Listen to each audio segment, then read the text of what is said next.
Hey, everybody, good evening. Welcome to another episode of the Giant Zone, where you've got your co-host, Steve the Banker, and yours truly, Fly Guy Carl. And we've got a special guest with us tonight. We've got Doug Rush from the USA Today, who was kind enough to join us here on the Zone tonight. So, Doug, say hello. What's going on, guys? And thank you again, Doug. We really appreciate you giving us some time tonight. And we're looking forward to having a great show with you. Oh, of course. Thanks for having me. We appreciate it. And before we get into the show, guys, again, we always ask, please keep up the subscriptions on YouTube and the great following that we're getting there and all the great comments. And for those of you that download the show, please, with the 5-star ratings, if you can keep those up for us as well, we really appreciate it. It just helps us continue to bring you good shows. So we really appreciate all of you and all of the great support.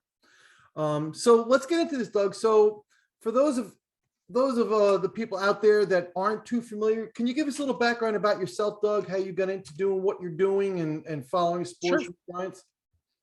Well, I grew up in the era of, Michael Jordan. Everybody wanted to be Michael Jordan, and I wanted to be the person who covered Michael Jordan. So, I was a football player in high school, and I played baseball. Todd Frazier actually was one of my teammates. But I knew I was never going to be one of those guys who went to college to play, but I love covering the games. I mean, since I was 16. I with my varsity jacket, I would go to the game, like baseball games and basketball games and wrestling matches. And, I went to college. First I started at community college, and then I transferred. So I have an associate's and a bachelor's in journalism. And, in 2004, while I was still attending college, I got my first newspaper gig covering high school football. And I really never stopped writing. And I worked for all different kind of publications. I worked for Bleacher Report when they first started. I covered the Giants and the Yankees. And currently for the last 4 years, I've been at USA Today for the Giants Wire covering the Giants. And it doesn't really feel like work. It's just, I feel like I'm talking to a lot of fans, and I love interacting with the fans because before I was a writer, I was a fan. And yeah. I'm blessed at what, I'm able to do. And I I go around and I get to write and I get my name out there. And I've always felt like I've been blessed for the last 18 years that I get to do this. And, I still get to do this and, get to, come on shows and talk football with great Giant fans like you guys. And, here we are. So. And Doug, isn't it funny? We're having a career in sports. Now I can only imagine, so I'm going to ask you for this, but I always said to myself, well, if I ever got a career in sports, like I would feel like it's just a glorified hobby. I've always been sports focused, and to get a career in it just must be, like you said, it must be a blessing.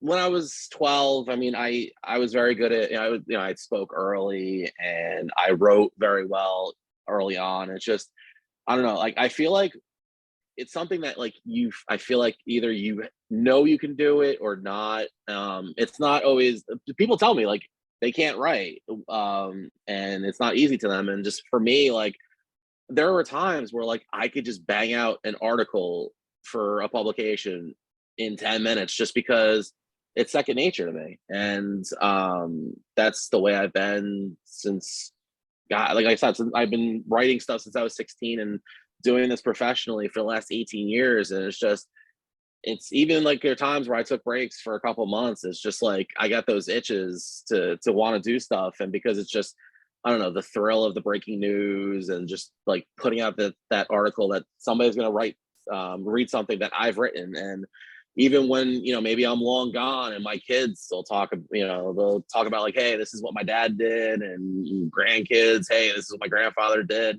Stuff is always going to be out there. And it just kind of just blows my mind that I've created stuff that will forever be out there, that I once upon a time did and will still always be out there.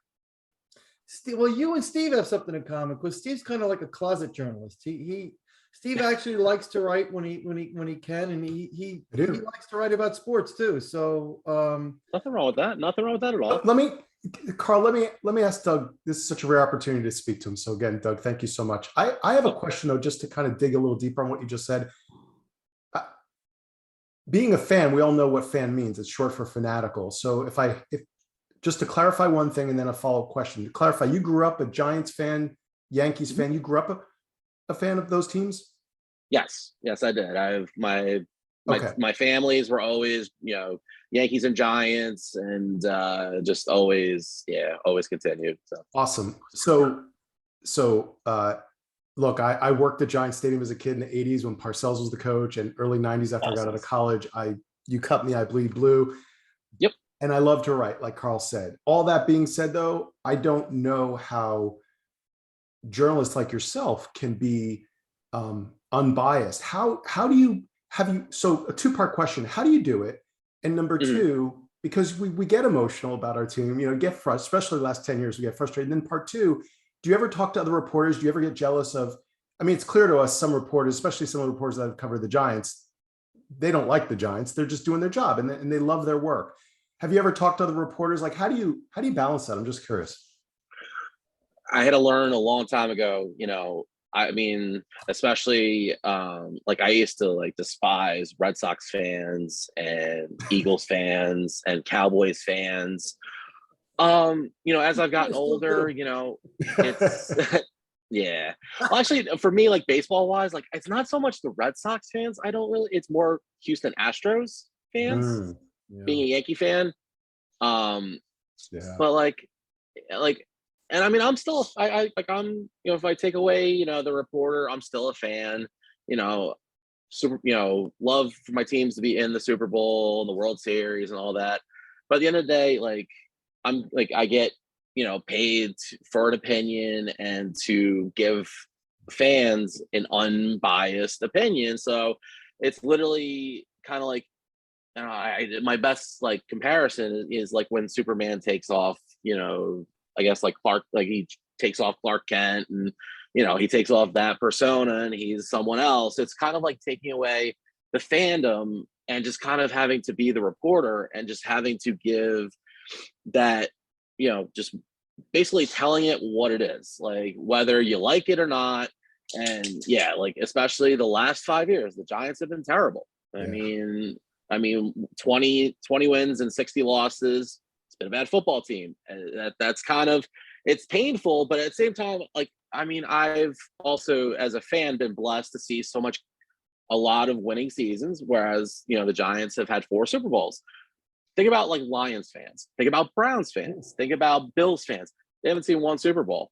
So I think about those people and I think about me. It's like, okay, well, I can live with a couple bad years because I've been fortunate enough to see championships and I've seen, NFC championships, Super Bowls. Whereas the Detroit Lions, they're waiting to see a Super Bowl. Buffalo Bills fans are waiting to see a championship. So it's just kind of I feel like I'm fortunate that I've been able to see what I have and just kind of I can focus on just what needs to get said out there. It's it's, the Giants used to be good. Now they haven't been so good.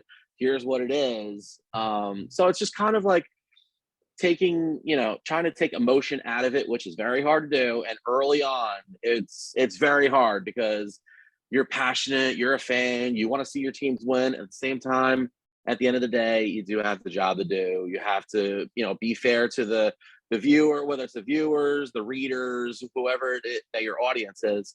You have to do that job because you owe that to them because they're the ones who are either viewing you or reading you or whatever it is. That's just kind of, I guess, part of the profession. And after so many years, you just kind of get used to it. And makes sense. It's funny because my family always thought that I was going to be either a sports reporter or somehow involved in sports because I was always the kid that I played Stratomatic baseball and Stratomatic football, but I didn't just play it. I would play a full season for every team and I would keep stats. I used to have notebooks of stats for every game. It was sick. Me too. Yeah, I talk used to about a keep the fanatic. notebook. Oh yeah, I used to have the notebooks, scores, stats. I mean everything. It's just, and I guess that was just like I guess kind of like ironic that I kept all the stats, and I would I guess kind of like keep stuff even on like when I played Madden back in the day, and just it was kind of just like yeah, because maybe this is what I'm like kind of like meant to do, and just got into deeper into it as I got older and into the schematic of everything else that I've done. So Good for you. Well, very interesting stuff, Doug. I appreciate you sharing that. It's very interesting. oh, of So, course. let's kind of get into this. Steve, why don't you start? Do you have a question for Doug that you want to ask him? I do. Thanks, Carl. All right. So draft season, I think everybody's starting to get fatigue of it, but everyone, it's all we can think about, but I don't know how much we want to keep talking about it.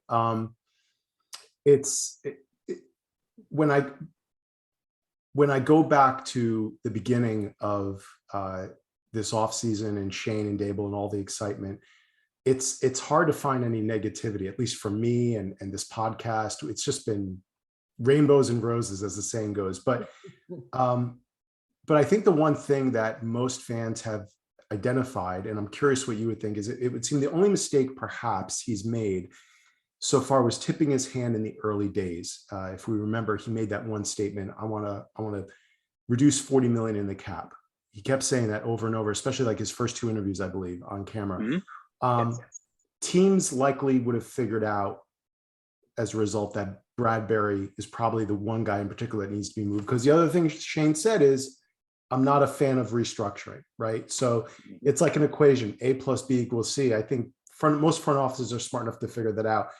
And the problem is that potentially reduced his leverage. So do you think that's accurate? Is that an accurate assessment, that may have been his one big mistake? Or do you think maybe he's actually outsmarting teams? Does he not care? What's your take on that situation? I mean, every team has obviously their own plans, and every team, it's kind of like they're all trying to like play chess against each other. So, I mean, it was kind of a necessity for Joe Shane that he had to cut payroll, especially since that Dave Gettleman left the Giants with virtually nothing. And it's kind of ironic that he left the team in worse shape than when he took it over from when Gettleman took the reins from Jerry Reese back in December of 17. So, I mean, other GMs are obviously pay attention to what other teams are doing. So they all knew that the Giants were starting out in the negative and had to slash and had to cut and make adjustments to at least to get to not only free agency, but to the draft as well. And, some of the moves were necessities, cutting Kyle Rudolph, Right. Caden Smith. I mean, basically they've almost had like no tight end room until they got, Ricky Seals, Jones, and they legitimately just had to figure out ways. And I honestly, I remember the one night where the fake Adam Schefter report saying that Saquon Barkley got traded, and I remember like my mind was blown until I realized, oh crap, that's a fake report. Oh my goodness, I need to scramble. Oh my goodness, people think that that's real. He's had to, and a lot of people thought Saquon was going to get traded, but he hasn't, and he still hasn't, and it seems like he's not going to. James Bradberry, either getting traded or cut was on my moves that, and literally everybody else's moves that were going to either get made or are going to get made. And I mean, we're literally on like the 10-yard line of the draft coming. So if the Giants are going to make the move to either trade or cut, and honestly, I'm still surprised that James Bradberry is still a Giant. I thought he would have been traded, or cut. I mean, it seemed like once his guaranteed money was supposed to be issued, you would have figured something would have happened, and it didn't. And a lot of us were surprised because James Bradberry was owed money, and with his contract being so much against the cap, everybody thought, Bradberry's gone. I mean, the two guys, when the off season started, it was either Blake Martinez and James Bradberry. I thought we either getting cut or traded. Martinez wanted to be a Giant. He restructured, or he took his pay cut. Sterling Shepard, same thing. He wanted to be a Giant. He took a massive slash. I mean, Bradbury, it seems like we don't really know like where the Giants stand with him, because nothing's really going on. And, we think that they're getting, trade offers, other corners have done, teams have like done, maneuvers to get other corners. And it's like everything circles back to James Bradbury.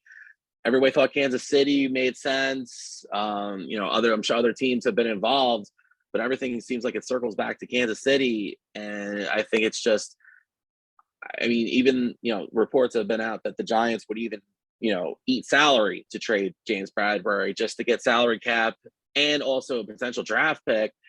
And as we're creeping closer, I feel like we're getting, do you really want that draft pick? Do you really want that draft pick? Well, draft is upon us. So whether it's a mistake or not, I mean, you still have to make your moves.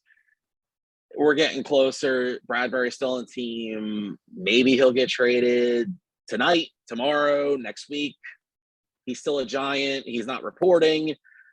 I don't think he's going to. I still think he's going to play. He's going to be playing elsewhere next year. It's just, Joe Schoen still has to, go about the business of being the GM and still figuring out, the holes in the rosters. So whether it's a mistake or not, that's for interpretation. But at the same time, he still has to, go about being the GM of the team and running it and trying to run it the right way. So whether it's a mistake or not remains to be seen. But at the end of the day, I feel like Joe Schoen has been doing what he's been needing to, and just trying to get this team back into looking like a competent organization and a competent football franchise. So you covered a lot there, Doug, and you covered part of where I was going to go, because my question is, gun to the head, do you feel Bradbury will be moved? And I say that because I'm wondering if they're just not happy with the trade proposals that they're getting. And you mentioned something that I never thought of. Do you think he wants to be a Giant, even though he's not reporting? Maybe he's not reporting because he just wants to see this get resolved. But has there been any talk about that he wants to still be here?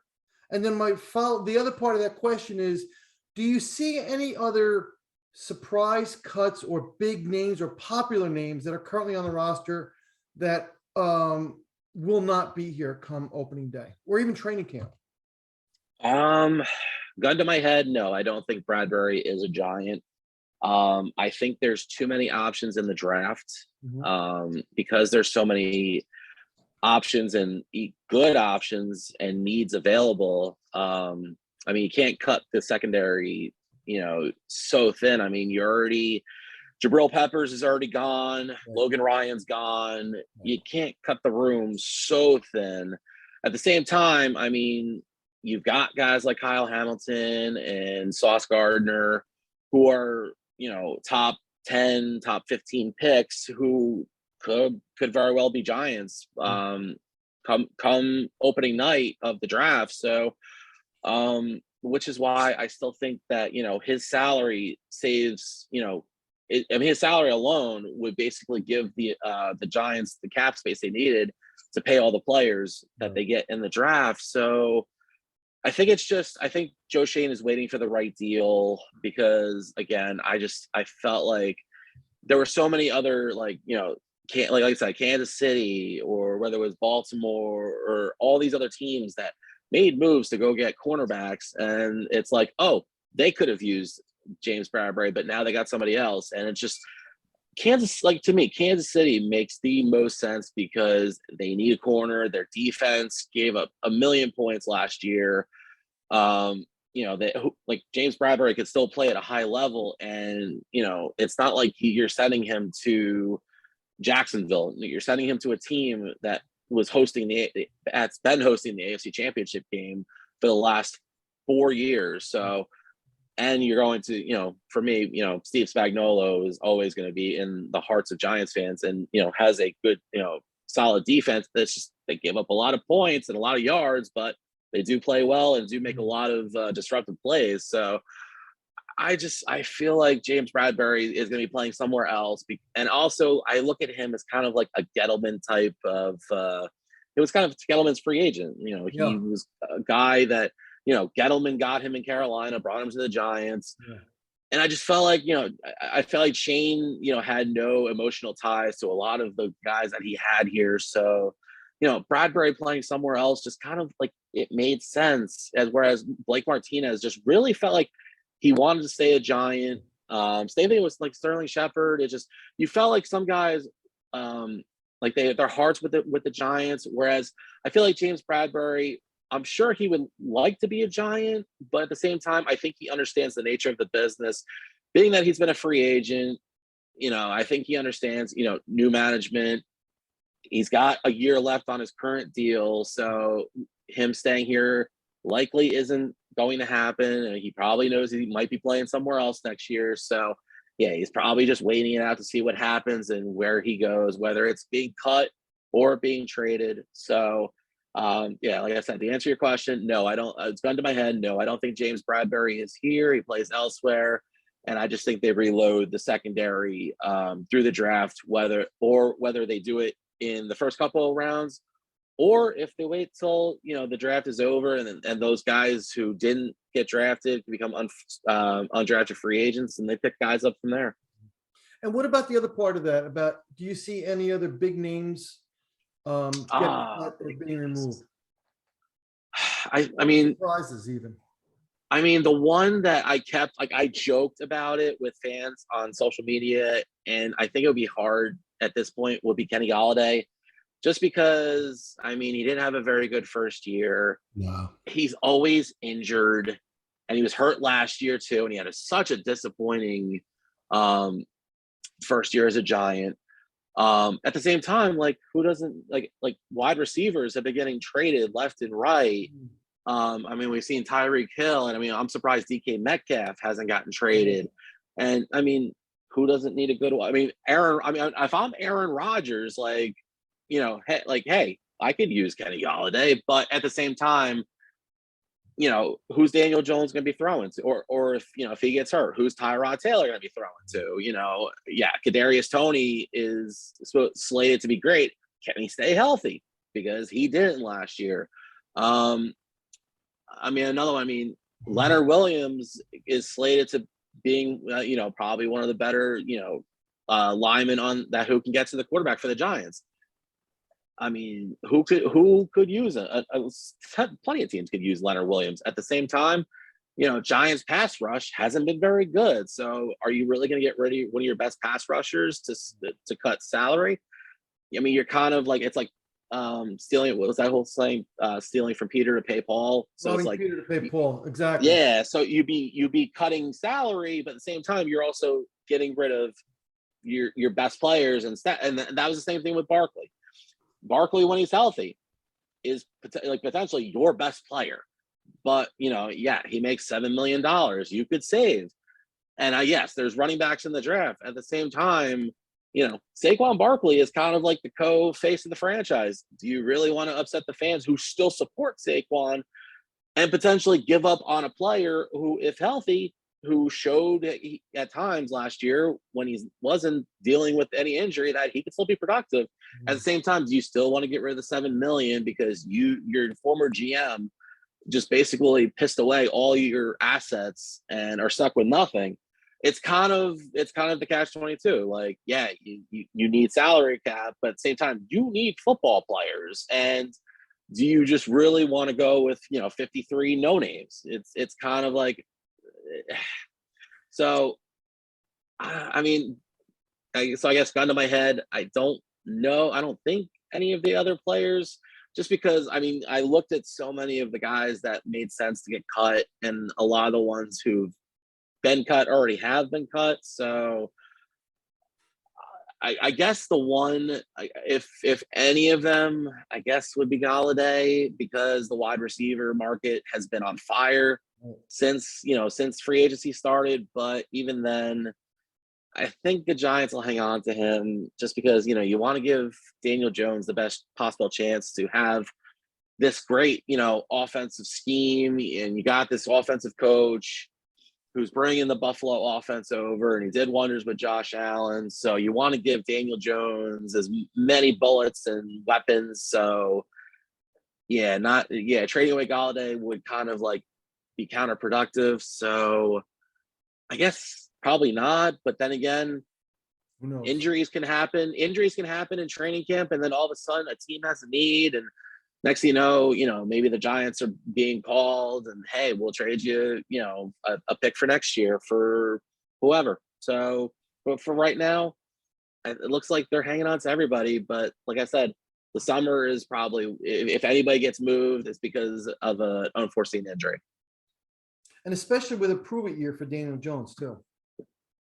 Well, that's one of the scenarios that, like Daniel Jones, and I mean, they have until May to decide with the 5th-year option. So, and you've brought Tyrod Taylor and you gave him a 2-year deal. So likely he's going to be here next year. And there's a good chance that he's the week 1 starter next year, especially if the Giants decide, okay, we're not going with Daniel Jones. We're just going to, we're going to decline the option. We're going to let him walk.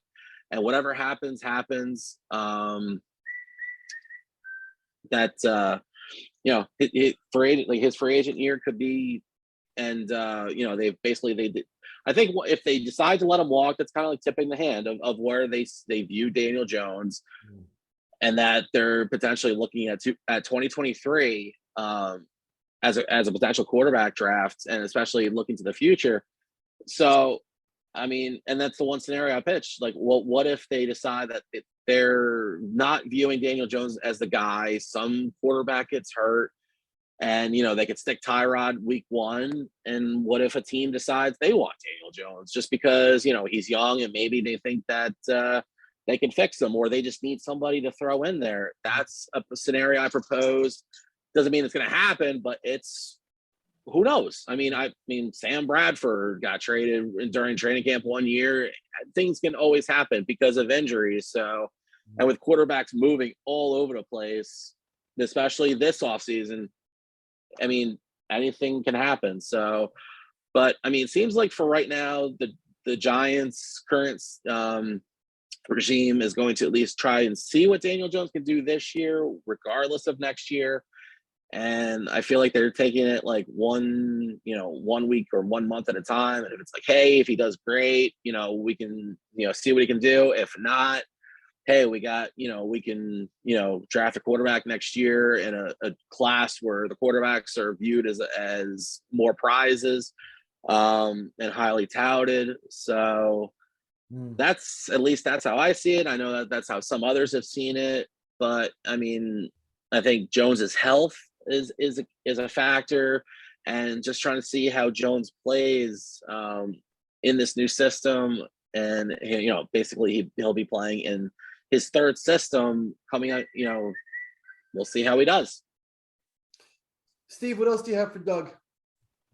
Yeah, well, first of all, just to finish up on those thoughts, Doug, I agree with what you said in the very beginning. I think Bradberry has to be cut or traded because we need the salary cap room. We need room to sign all these rookies, whether we trade one of our top 2 picks or not.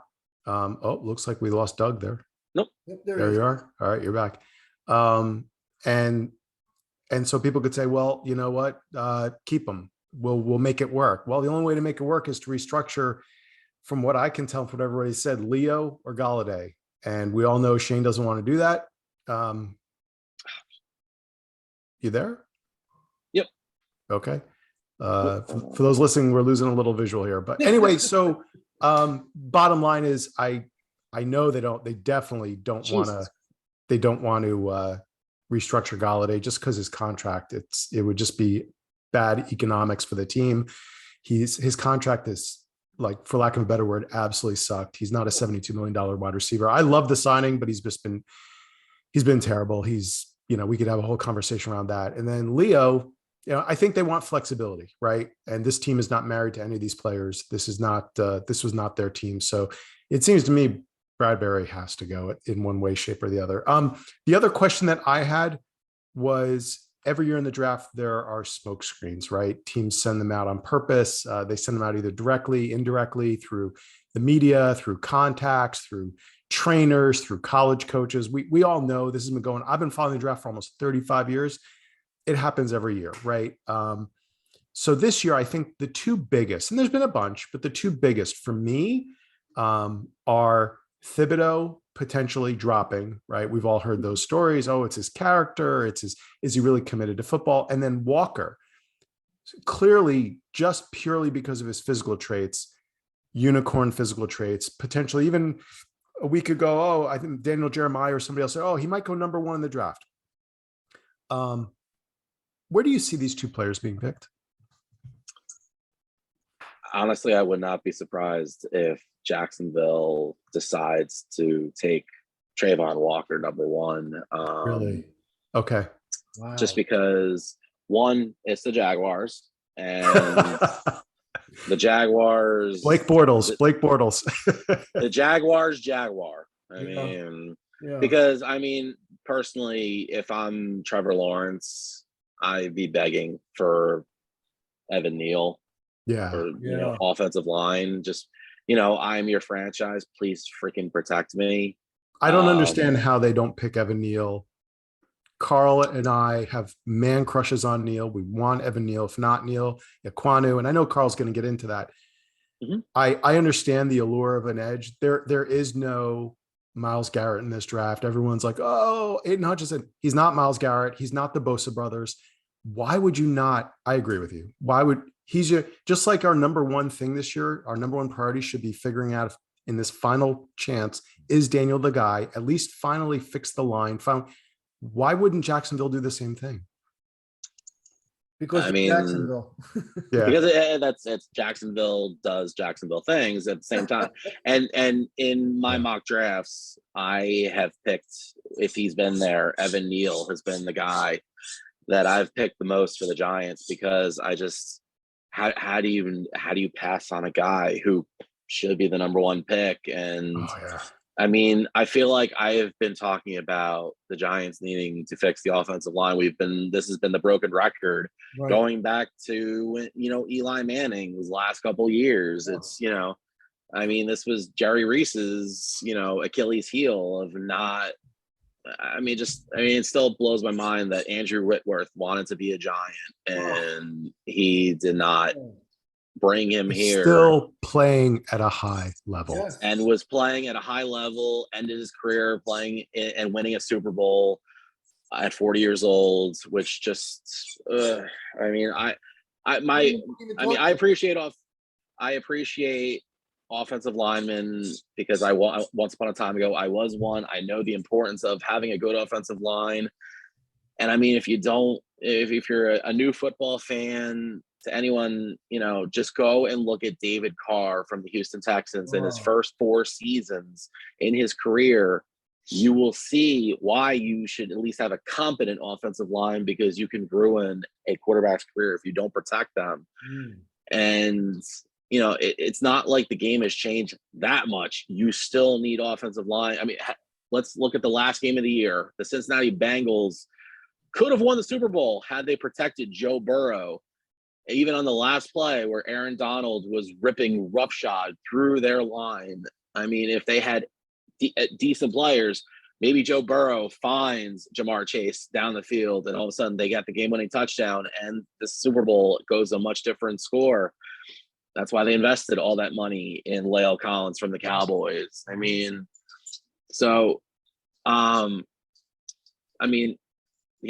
why for me, Daniel Jones, you want to protect Daniel Jones, give him the best possible weapons up front, which means either Evan Neal, Iquanu, guys like that. But the question is, will they be there? Well, so hold on. I don't mean to be rude and interrupt, but just going back to the original question. So you think Walker could go number one? Jacksonville does Jacksonville things. Yes. Thank you. I appreciate that. How far do you think Thibodeau could drop? Let's say Detroit goes Hutchinson, and that leaves. So you think Thibodeau dropping is real? Like that? It potentially could. It just, it depends. Obviously Detroit has 2, Houston has 3, and the Jets have 4. And who knows if, Houston decides to go quarterback or some other position. And the The Jets, I mean, I've seen 6,000 different mocks with it going anywhere from corner to pass rusher to lineman to everything other than a quarterback. So I mean, and it's hard to gauge what the Jets are going to do because they're the Jets. And it's so yeah, Thibodeau potentially could drop and could fall into the Giants' laps at 5, and the Giants will then have to make a decision. Do they want the pass rusher? Do they want to chance him, going to number 6? Will he still be there at number 7? I mean, that's the beauty of having the number 5 and the number 7 pick. Could Thibodeau still be there? It's a possibility because Carolina, we don't know if they're going to go quarterback, if they're going to trade out. And that's the other thing. Will teams make offers to go into the first couple picks? Yeah. I mean, Malik Willis has been a quarterback potentially targeted. Our team's going to potentially move up. I mean, the one team that might have to watch for in the back of teams' minds is the New Orleans Saints, because they made the one trade with the Eagles. Right. They might be a team to watch for to move up. That could be a team that could decide that really could change everything. Because everything right now has been kind of everybody's staying still, but we're getting closer and closer and closer. I think the Saints could be the team that potentially moves up if it's not the Steelers. And the Saints already made that one trade. I think New Orleans might make either a couple more or just try to get into that top 10 or top 5 to make a deal. That's a team to watch for. So, I mean, could Thibodeau drop? Yes. Could Trayvon Walker be number 1? Yeah, they could shock the world. I mean, we've seen other, like a no name, a random name all of a sudden go from, he might be in the teens. All of a sudden, he might be in the top 10. All of a sudden, he might be going number 1. And Jacksonville just kind of does kind of everything, at their own pace. And it works. It worked one year where they almost got to the Super Bowl, but Jacksonville is always, picking top 5, top 10. So, Trayvon Walker could be number 1, and there's a chance that Thibodeau could be dropping 5, 7. Who knows? And it also depends on if teams decide to trade in, especially for potential quarterback. I'm worried about Jacksonville, Carl, real quick, just to finish the thought. I'm worried about Jacksonville because they got Peterson now. When Peterson was in Philadelphia, he loves himself those big tackles. And yes, they re-signed Cam, and he's a good tackle, right? That got the left tackle they re-signed, but yes, that kid Neal, you can play him in 3 positions on the line. He's a unicorn in terms of size and athleticism. Now, he's not a perfect tackle prospect, right? I mean, we all know that, but man, you don't find kids like him, and with his position flex and his accomplishments at the college level, at the highest level, in multiple positions. So I'm worried because of the influence of that head coach. They may do the right thing and take Neal, and there's some other prospects we can go after, and that's probably the best place for me to throw it back to Carl, because I know he has a question there. So I actually, just to finish up on Thibodeau, I've been reading a lot lately that said if he's there at 4 for the Jets, he's not going anywhere past them. But the Jets love him. So I think Saleh, who's a he was a DC at San Francisco. I think he wants a defensive player. Right. I agree with you, Steve. So Doug, my next question is, and we're kind of segueing right into my next question, is I've seen a lot of talk here lately about Charles Cross moving up, and he may go top 5. So I've never been a fan of him, only because of the lack of run blocking he did in that offense in college. Doesn't mean he's not a good prospect or not going to be a good pro. It just didn't appeal to me. But so how do you rate the offensive lineman here, the top offensive lineman? In what order would you say they stack up? Not how they're going to be drafted, just prospect wise. Evan Neal seems like he's when you're being talked about the number 1 pick, Evan Neal is probably 1. So I would say I'll do top Neal 1. Ikem Ekwonu, I think is they say his name, I guess would be 2. And then I guess Charles Cross would be 3.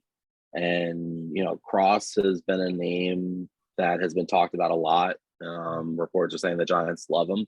Right. And there's a good chance, if he's there, especially if If Evan Neal isn't there, if he's gone by 5, and if the Giants don't trade out, there's a good chance if it's not at 5, it could be at 7. That it's a very realistic chance that Charles Cross could be who the Giants view. You've seen a lot of how they've been shaping the offensive line, getting Lewinsky, getting Feliciano. They've got depth in free agency, a lot of 1-year deals.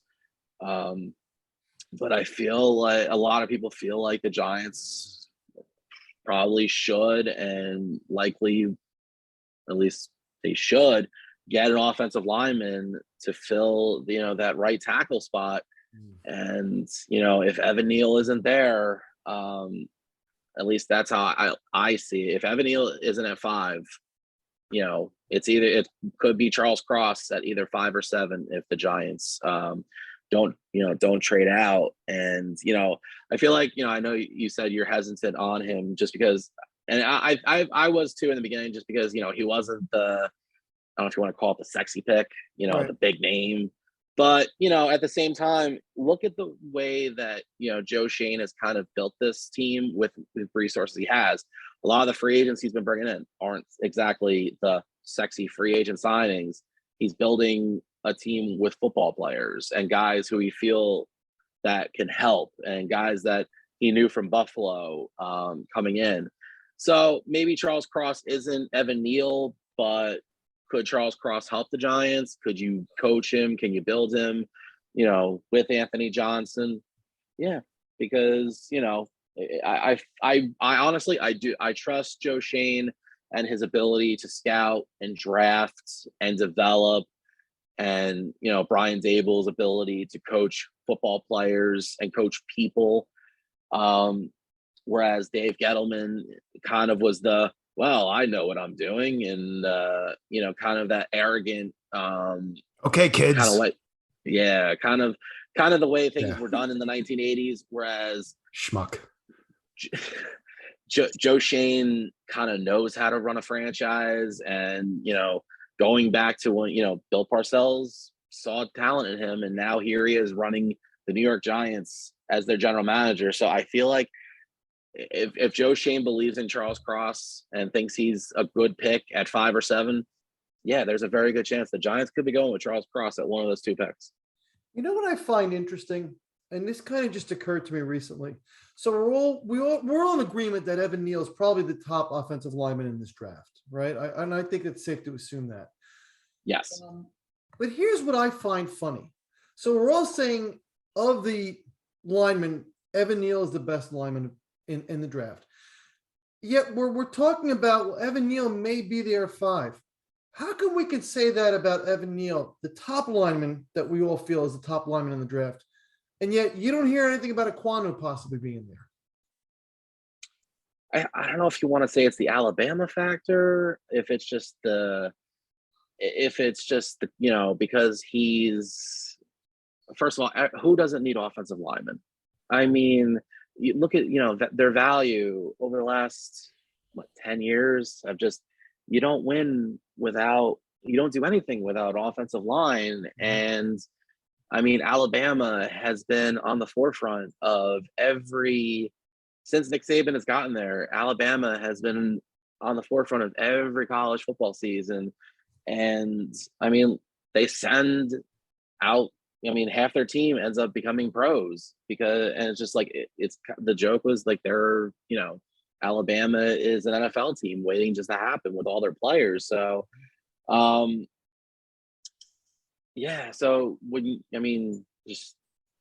everybody wants Alabama players because they end up becoming decent pros. And so, Evan Neal just was that. You watch him on tape, you watch him in games. It's like, how do you not like Evan Neal? Because you watch his game and it's like I did it many times, especially during the college football playoffs. I'm like, that's a guy I want in giant blue. Right. And I said it so many times. I'm like, that's a guy that's going to look great in giant blue. But then I'm thinking to myself, is he going to be there at 5? Is he going to be there at 7? I don't know. And I mean, like I said, Jacksonville should be looking at line. I mean, Detroit could lose linemen. Houston can use linemen. The Jets can use linemen. And then there's us and the Giants. And then at the same time, after that, Carolina could use linemen. I mean, everybody can use linemen. So that's why the fascination with Evan Neal, just because he's probably the best lineman out there. And when you have those investments in quarterbacks, you have to do the best you can to protect them. That's why you go and get it in Evan Neal. And that's why we see Jacksonville with Doug Peterson as the head coach, with Trevor Lawrence as their franchise quarterback. What's the best way to protect your investment? Build the best offensive line possible. That's why I would say they'd be stupid not to go get Evan Neal in number one and put him there for the next 15 years to protect Trevor Lawrence. But I mean, Jacksonville will do Jacksonville things, and Trayvon Walker might be the number one pick, and then all bets are off as to where every other team is going to go before the Giants are picking at 5 and then 7. So, but yeah, I mean, I've wanted Evan Neal. He's been the guy. Like I said, he's been the guy I've taken in most of my mock drafts. I would love for him to be at right tackle, help with Andrew Thomas, protecting Daniel Jones, and then potentially protecting the next guy. I just find it puzzling how people say he may drop, but no one ever mentions Ekwonu dropping. Like a lot of people have Ekwonu penciled in at Houston, and that's been consistent. But yet Evan Neal can fall on Ekwonu, and that's the rub for me is. So if they're both available at 3, you're telling me Houston's going to take Ekwonu over Neal, and then replace Tunsil with Ekwonu down the road. It just. The way that's all playing, look, I hope they're right. I hope Evan Neal does drop. I prefer him over Quan. I take them both. Don't get me wrong, but my heart is with Evan Neal. It just, I hear him dropping, but I don't hear Quan dropping, which is just puzzling to me. It's kind of crazy. Like some of the guys that could potentially be been talked about as number one picks. Like Thibodeau has been a guy that's been mentioned as a number one pick. And then, Evan Neal as a number one pick too. And there's a chance if both of them, I mean, there's been times where I've heard people say that their ideal draft is to get Thibodeau and Neal at 5 and 7. I'm like, that's like that'd be the home run of the draft if the Giants and Joe Schoen could ever do that. But what's the possibility? I'm thinking if getting Thibodeau, much less Neal, at 5, and then hoping that one of or the other drop to 7. I mean, that's the odds of that happening or to me are slim to none. But I mean, the chance of them slipping to 5 and then the 7 just blows my mind. Yet there's so many factors of what, of team needs and potential trades for a potential quarterback. And yet, for all we know, by the time we're talking about it, both could be dropping. And then it's like, wow, how did that happen? And could they fall into the Giants' lap? Remains to be seen. I would pay to read your article if they get Neal and Thibodeau. I would pay good money to read that article because that would be the draft of the century. I'd be going into I'm not going to lie, I'd be going to a room and just you'd be hearing a very loud yell, down by the Jersey Shore from me. And then I'd have to calm myself and compose and be like, hey, Joe Schoen just pulled off the heist of the century and getting Thibodeau and Neal at 5 and 7. And you know what? I think most fans would be excited. I think most fans would be excited if they get either one, but to get both, I mean, that would be the draft of the draft of the century if Thibodeau and Neal became Giants. Yeah. Steve, do you have anything else for Doug? Yeah, so it's not a question. It's just some food for thought for both of you guys. So as Carl knows every week, and if for those listening and watching, I always try to find one thing to do some research on for our podcast. And this week, what I did some research on is actually the very thing that Carl, you just started off talking about, which is cross at 5 or 7 as our tackle. And I'm starting to realize, Doug, that this might be more real. And if you had asked me this 2 weeks ago, I would say, absolutely not. It's got to be Neal or Ekwonu. If not, we should. And I actually said this on a recent podcast. If it's not Neal or Ekwonu, I want to trade down and get Penning or, one of the slightly lesser tackles, still great prospects, right? But and then my final takeaway was we got to get a tackle in the first round, because once you get out of the first round, there's a significant reduction. Doesn't mean you can't find a tackle in the second or third, but the likelihood of them panning out, okay, fine. And when I thought leading up to today about what it is about Cross that bothers me, I'm like, he's by all accounts the best pass protecting tackle in college football coming into this draft. These other guys have position flex he doesn't have. These other guys have clearly the run blocking.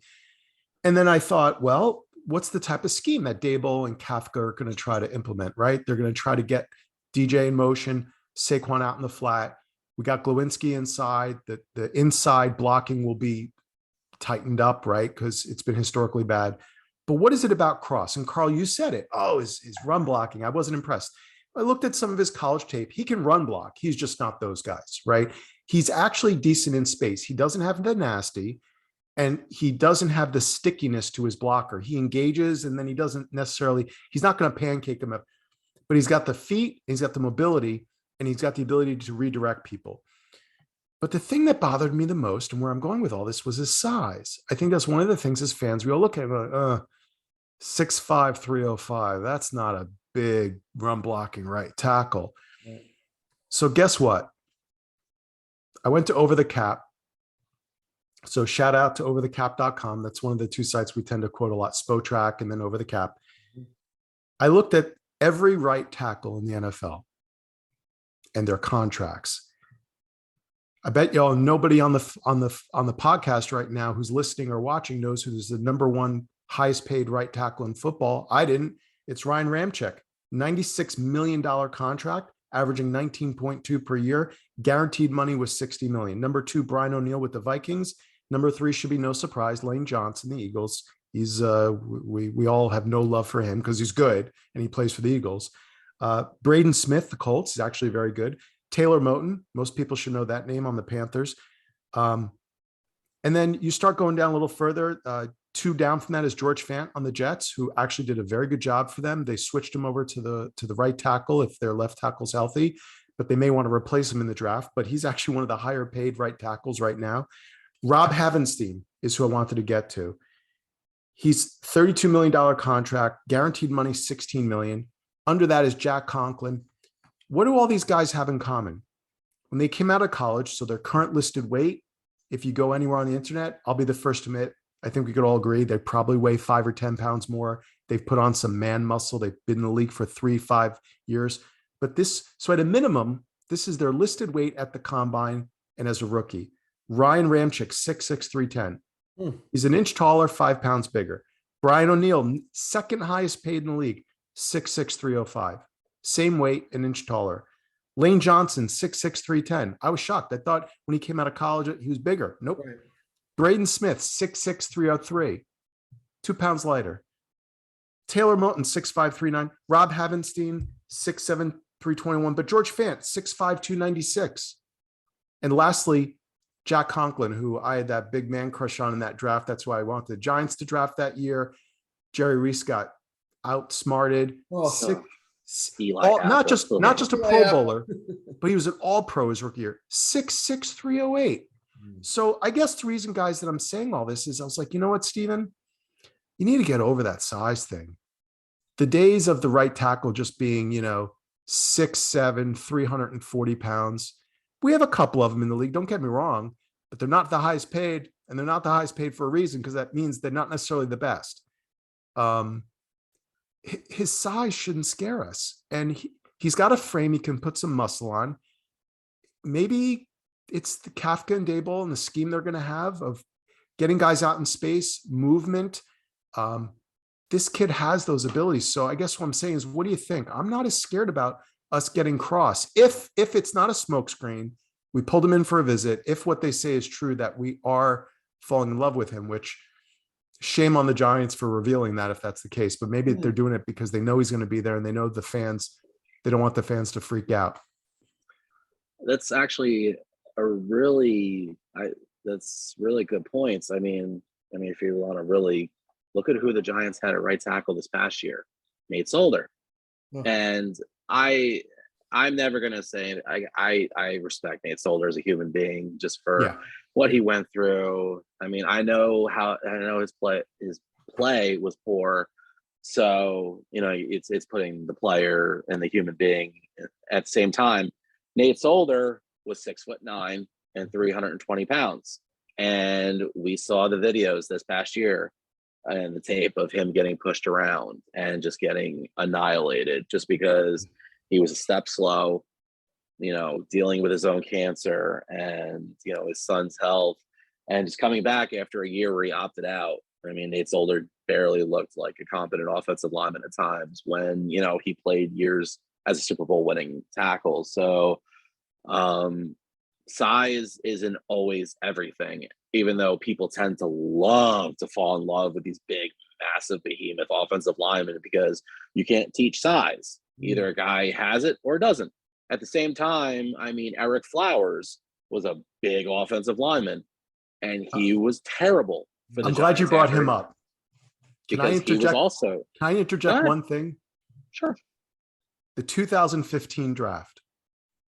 Who was the strongest offensive lineman in that draft as measured by bench press reps? Off the top of that was Eric Flowers, probably. Yeah. And I didn't need to research that. I actually remember that because I was so excited at first that we drafted him. I was like, oh, Reese is finally getting an offensive lineman. Me too. It was. Do you know who the weakest offensive lineman? And I wouldn't have known this. I'm not that smart. I ended up researching it and finding it out when I did this other research. Who was the weakest offensive lineman in that draft? So to put it into perspective, Eric Flowers had 37 bench press reps, 225 at the combine.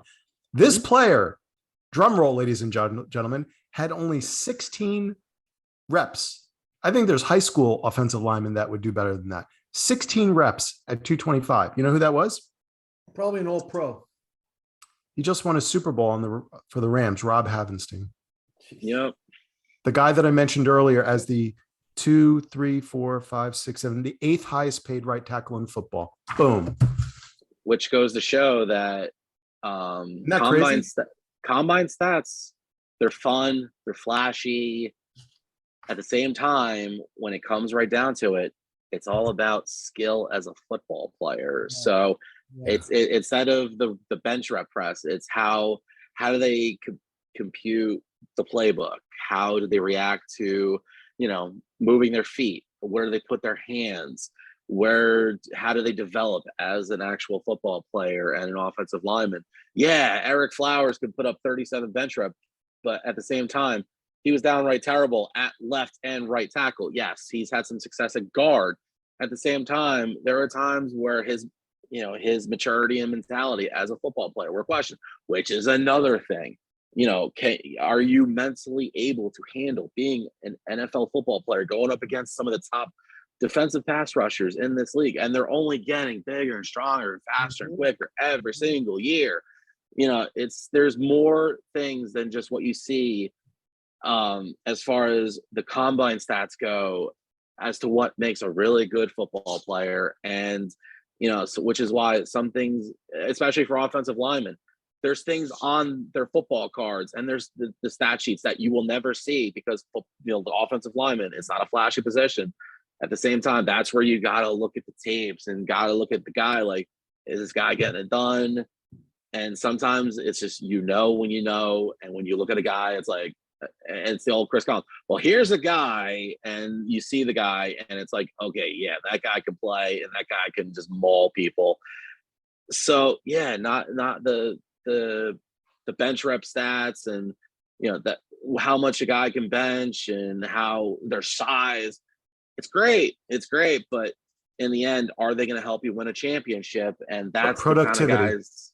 Productivity and what they do in between those white lines is what means the most. So yeah, maybe Charles Cross isn't Evan Neal when he's going to get drafted, but maybe we're in 5-6 years we're talking about wow, Charles Cross really was the smart pick that nobody saw coming because all of a sudden he's an all pro or something. But just sometimes it's the guy that maybe was the third or fourth guy in the list of the linemen that were there, and all of a sudden they end up being the best one. Here's why we all like Evan Neal: 6'7", 350.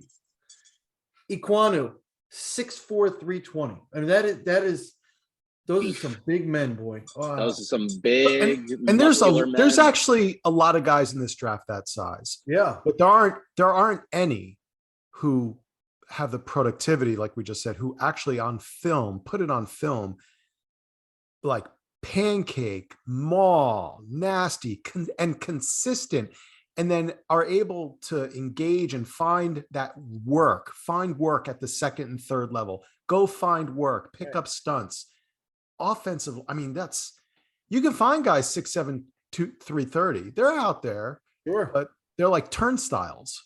Right. I mean, do you remember the Giants offensive line in 2007? Okay, so Dave Deal was a 3rd round pick. Right. Rich Seibert, I don't know if Rich Seibert was even drafted or if he was undrafted not. free agent. Yeah, Undrafted free agent. Sean O'Hara, I think 3rd round pick.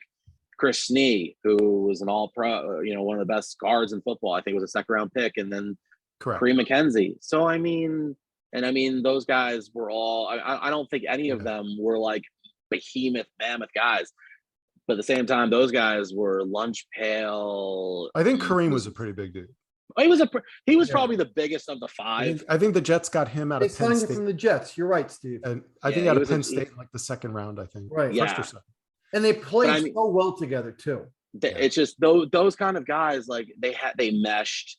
That's the kind of, it's just kind of like we got spoiled with that at that one time was the best offensive line in football because their chemistry, they all meshed well. Yeah. And that's kind of what the Giants have been searching for. And even really going back to 2011, when they had, David Bass and Kevin Booth replaced 2 of the O'Hara and Seibert when they left football. So, yeah, McKenzie was probably the biggest, like 6'5", 325. And even that's beef.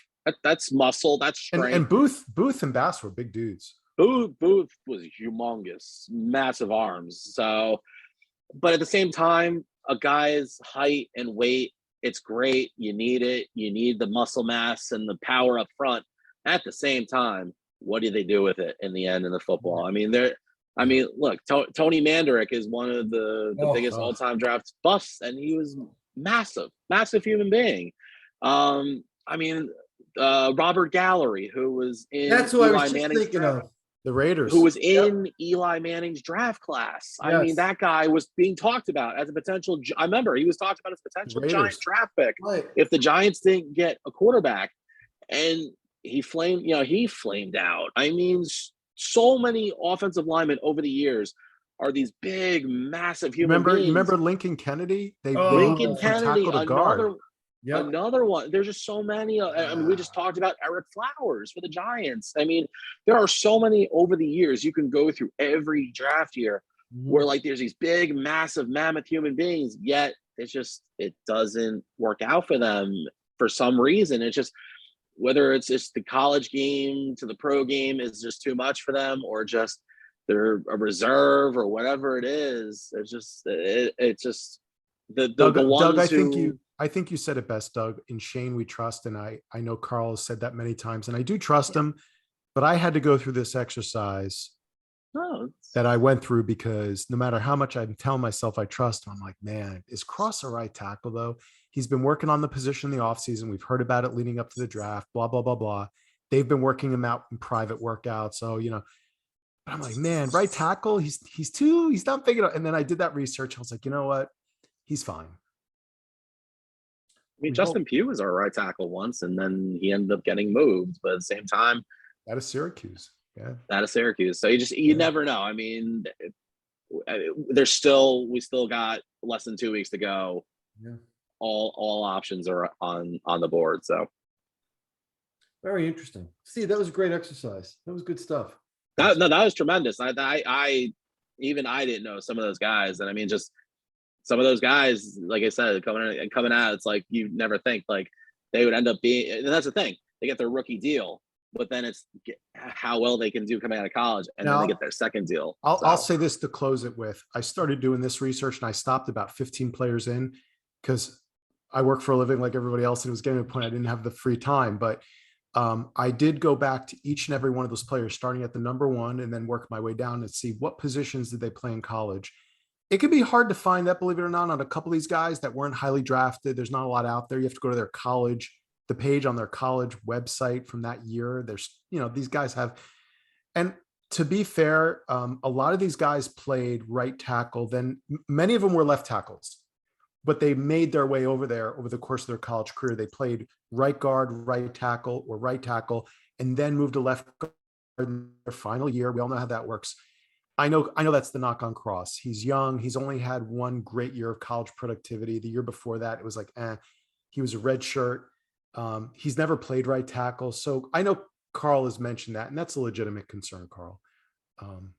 But that's what Shane is getting paid for, right? Yeah, Exactly. we hope. Hey, Doug, I have one quick last question and then we can wrap it up. Was the Giants' interest in Mitch Trubisky real? Did they make him an offer? Did that ever come close, or was that more fans and reporters just trying to connect the dots there?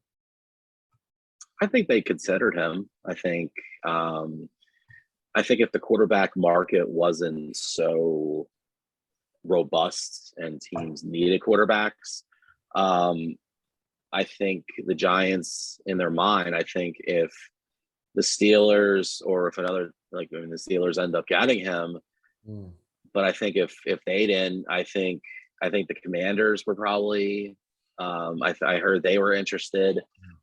I think Trubisky was kind of a pipe dream just because quarterbacks were, they were getting good offers and good money, and Pittsburgh needed somebody. And I think if Pittsburgh didn't get him, I think Washington was going to get him. But I think the Giants, at least how I saw it, was if he didn't get starter money, Trubisky could very well have gotten, maybe I don't know if he would have gotten the deal Tyrod got or the deal he got with the Steelers. Right. It seems like, they had an idea that maybe Trubisky would have came to them if it didn't work out with Pittsburgh or Washington or whoever, didn't get the quarterback that they wanted. But at the same time, I don't think the Giants ever got to make him an offer just because, Pittsburgh jumped at him the first day of legal tampering. So, I think Joe Schoen had a list of guys that were realistic. And I feel like once Trubisky went off the board, because you look at the guys that he brought in, a lot of former Buffalo guys. So I think once Trubisky was off the board, then it was, Tyrod Taylor was probably right around the top of that, and they were able to come to terms with Tyrod. So I think they were interested. It's just I don't think they ever got to that point because Trubisky's the level of interest in him around the league was real. And considering he signed on the first day of legal tampering with the Steelers, I don't think the Giants were ever going to be able to get to him just because he was long gone. Interesting. Were you shocked that we were able to get Tyrod Taylor? Because I was actually shocked. I didn't think we could afford him. Step up, spend It was somebody I never really considered. I mean, up until Carl mentioned him in the offseason. Yeah, I didn't afford him. Just because Tyrod, I think I view Tyrod Taylor. It's like, oh yeah, he can start week one for so many different teams, and all of a sudden it's like, wow, he fell into the Giants' lap. I was very surprised that the Giants got him, and for the deal that they got him for was very, very friendly for the Giants. Considering Tyrod, I feel like Tyrod to me has been one of the most unfortunate players in the league with all the injuries. Yeah. And before this regime in Buffalo, Tyrod Taylor took the Buffalo Bills to the playoffs. So he's been to the playoffs. He's done, he's accomplished, a bit. Just the injuries, have saddled some of his career. At the same time, God forbid Daniel Jones' neck, just doesn't cooperate with him, or his hamstring or whatever it is. Tyrod Taylor can start any week of the year for the NFL and can play well and can, put up numbers, which he has done in the past for so many different franchises. So almost in a way, it could be a blessing in disguise. But yeah, the fact that Giants got him, it was a surprise. And I was very happy. And I was like, you know what, Joe Schoen. I was like, you know what, kudos to Joe Schoen. He knows what he's doing. Excellent. Hey, Doug, we really appreciate the time tonight. This was very interesting. Really enjoy this. And again, thank you so much for giving us some time tonight and coming on with us. And we really appreciate it. We wish you luck, and we hope we can speak to you again during the season at some point. Oh my goodness, this was so much fun, guys. Yeah, absolutely, anytime. And we're gonna get to the draft, and finally we can we can go over it. And yeah, it was a lot of fun, and can't wait to maybe do this again in the future. Doug, thank you so much. Steve, great job tonight as always. Guys, thank you again, everybody. We appreciate you following it, and we'll see you again soon. We're doing another show Thursday night, so thank you all for your support. We'll talk to you soon. Guys, good night. Thank you so much.